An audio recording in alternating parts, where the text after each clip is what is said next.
Good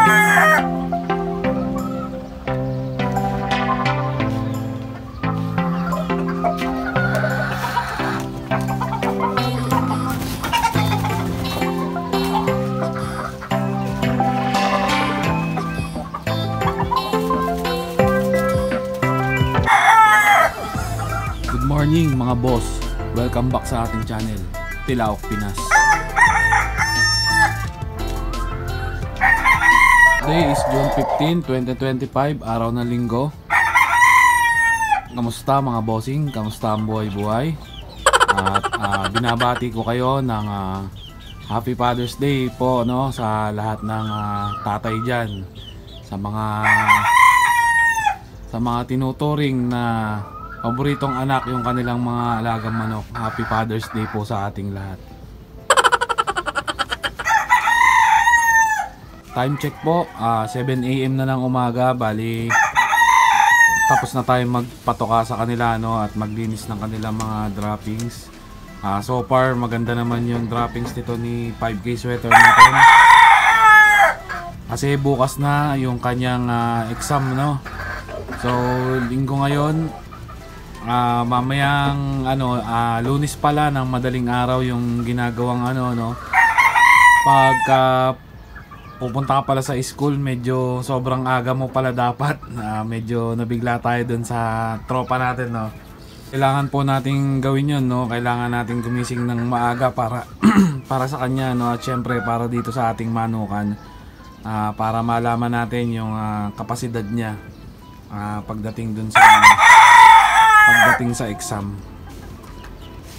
So medyo mahaba tong magiging video natin, ano. Baka lagyan ko ng part 1 and part 2 dahil syempre yung exam niya bukas isasama po natin yun sa video. Pero syempre meron din mga clips na hindi natin pwedeng isama dahil medyo po yun, alam nyo na po yun. So ayan po siya ngayon, ano. Maganda naman yung katawan niya. Ayan, very healthy naman po. Pulang-pula po yung kanyang mukha, no? Pulang-pula.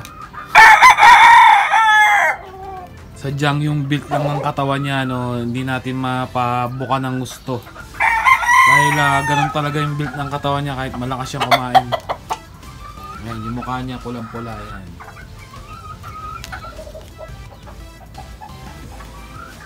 At syempre, i-update ko rin kayo sa ating dalawang baby stag. Ayan sila, nag-e-exercise. Medyo hindi natin malapitan, no, dahil bagong ngos po sila. Ayan, ang gaganda. Lalo na tong isang toy nasa kanan. Ayan, ayan. Ayan, no, ang ganda ng niya. Ang ganda ng sukat, ang ganda rin ng tindig. Ito rin, gumanda rin, oh. Kahapon lang po kasi na nangos po yan, eh. Shoutout nga pala kay paring Chocros, no, sa magandang syempre sa magandang ngos po niya ulit dito sa ating mga alaga, no. Ayan, very napakaswabe niyang mag-ngos po. Ayan. Ayan sila. Pwedeng pang to, ano. Pwedeng pang 2 weeks. Medyo maninipis lang yung katawan nila at pabubukayin natin yan syempre. At maganda rin naman yung mga ayan, very uniform yung mga itsura ng alaga natin, no. Dito sa dalawang to, ito halos magkakamukha lang naman sila.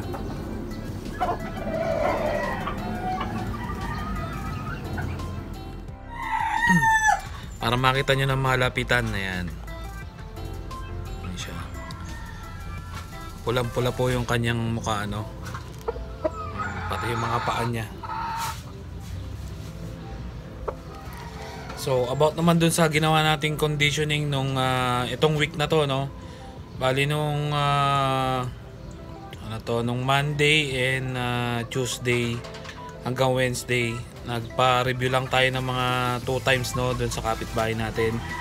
Tapos since nung Thursday hanggang ngayon, active lang siya.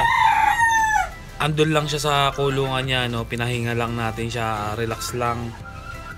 So sa nakikita ko naman, okay naman, sumapat naman yung sumapat naman yung katawan niya, no. Bali yun lang yung ginawa nating conditioning. At ang nakalimutan pa po pala natin is yung paglagay sa kanya sa box, no. Nakalimutan na natin bumili sa sobrang busy natin sa work.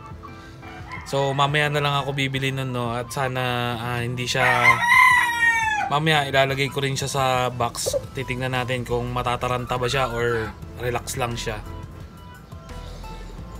So yun, mamaya bibili tayo ng box.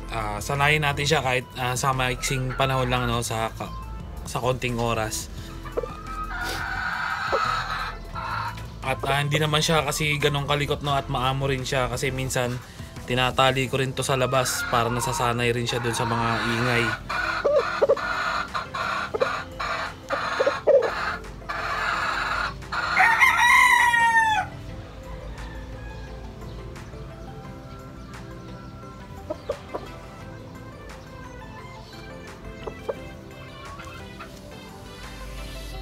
So, yun po, no. Bali, good luck sa atin, no. At din dun sa mga may din dyan, may pa-exam dyan, good luck sa inyo.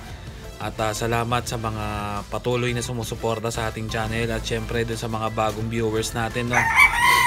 Lalong-lalo na dun sa mga nagko-comment, no. Yung mga medyo may alam na pagdating sa larangan ng Game Paul. At nakakatulong po yung comment nyo para matuto tayong lahat, no. Tayong mga newbie at syempre yung mga bago manonood din natin, nakikita rin nila yung mga comments nyo na nakakatulong dito sa ating channel. Maraming salamat po sa inyo. At syempre yan yung mga baby stag natin na nagwagwapuhan na bagong ngospo. Kung titignan nyo, no, parang mas malaki yung katawan nung nasa kanan, pero pag hinipo nyo yan, mas maganda pa yung hipo nitong sa kaliwa. Medyo nakakadaya rin tignan yung mga ganito pala, no. So malalaman mo talaga pag hinipo mo sila.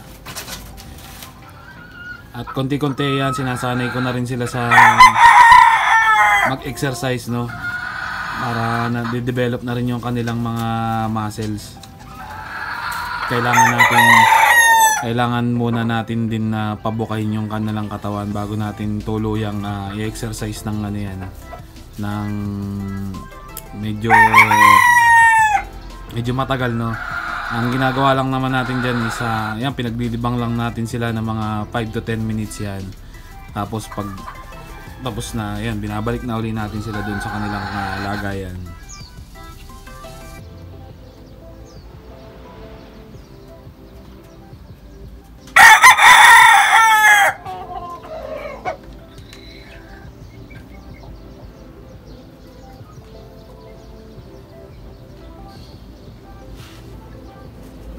Naka-alert mode ka.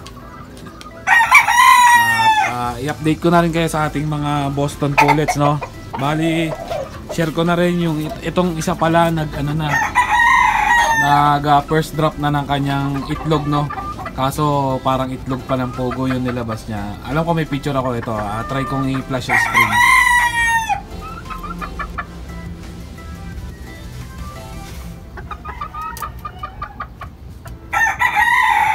Tapos itong isang to, nawala yung lock nung dito niya, no, yung lock nung kulungan niya. Nung isang araw, pag-akit ko dito, wala siya, no, yung pala nandun lang sa bubong ng kapitbahay. Buti nakabalik.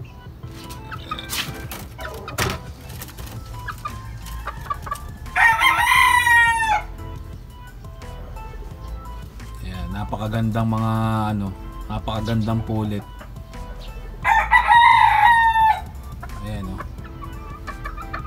Medyo against the light eh. Ito ring isa. Gumanda na dati ang nito ang pangit ng balahibo nito, ngayon ganda na rin.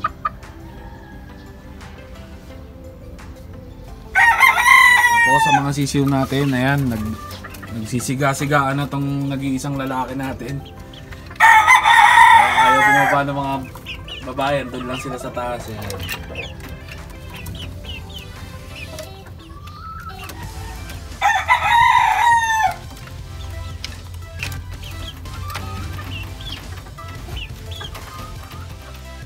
Alright, so yun po yung yun yung update sa ating mga alaga, no? Lalong-lalo na dito kay 5K Sweater. So, good luck sa ating lahat. At syempre, bukas ng madaling araw, araw ng exam niya, i-video rin natin yun, no? At may mga clips lang tayong hindi sasama na hindi para dito kay YT. So, bali ito na yung magiging unang part ng video natin, no?